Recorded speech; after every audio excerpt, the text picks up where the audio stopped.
ফরিদপুরের মাধবদিয়া ময়জউদ্দিন উচ্চ বিদ্যালয়ের বার্ষিক ক্রীড়া প্রতিযোগিতা সম্পন্ন। প্রতিনিধি মাহবুব চিস্তি জানান, ফরিদপুর সদর উপজেলার ঐতিহ্যবাহী বিদ্যাপীঠ মাধবদিয়া ময়জউদ্দিন উচ্চ বিদ্যালয়ের বার্ষিক ক্রীড়া প্রতিযোগিতা, সাংস্কৃতিক অনুষ্ঠান ও পুরস্কার বিতরণী অনুষ্ঠান সম্পন্ন হয়েছে। বৃহস্পতিবার 29 জানুয়ারি সকাল 10টায় বিদ্যালয়ের মাঠে এই অনুষ্ঠান অনুষ্ঠিত হয়।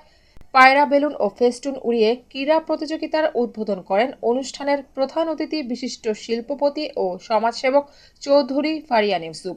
চর মাধবদিয়া ইউনিয়ন পরিষদের সাবেক চেয়ারম্যান ও ইউনিয়ন বিএনপির সভাপতি মির্জা সাইফুল ইসলাম আজমের সভাপতিত্বে অনুষ্ঠানে ফরিদপুর পৌর বিএনপির নেতা রেজাউল ইসলাম মোমিনখার হাটবাজার পরিচালনা কমিটির সভাপতি রেজাউল করিম ব্যাপারী, বাজার পরিচালনা কমিটির সাধারণ সম্পাদক ও জাতীয়তাবাদী প্রবাসী দল ফরিদপুর জেলা শাখার সভাপতি মির্জা প্রিন্স আলী, বিএনপি নেতা ও সমাজসেবক মির্জা মাসুদ রানা, চর মাধবদিয়া ইউনিয়ন কৃষক দলের সিনিয়র সহসভাপতি আবুল হাশেম ব্যাপারী, মাধবদিয়া ময়জউদ্দিন উচ্চ বিদ্যালয়ের প্রধান শিক্ষক মোফাজ্জল হোসেন, সহকারী প্রধান শিক্ষক মোহাম্মদ এমদাদুল হক খান, মোমিনখার হাটবাজার পরিচালনা কমিটির সিনিয়র সহসভাপতি মোশাররফ হোসেন মোশা সহ বিদ্যালয়ের শিক্ষক শিক্ষার্থী ও অভিভাবক বৃন্দ উপস্থিত ছিলেন।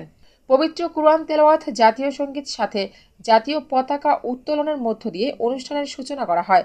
এর আগে আমন্ত্রিত অতিথিদের ব্যাচ প্রধান ও ফুলেল শুভেচ্ছা জানানো হয়। পরে মশাল দৌড় ও ক্রীড়া শপথ, মার্চ পাস্ট ও ডিসপ্লে প্রদর্শন করে বিদ্যালয়ের শিক্ষার্থীরা।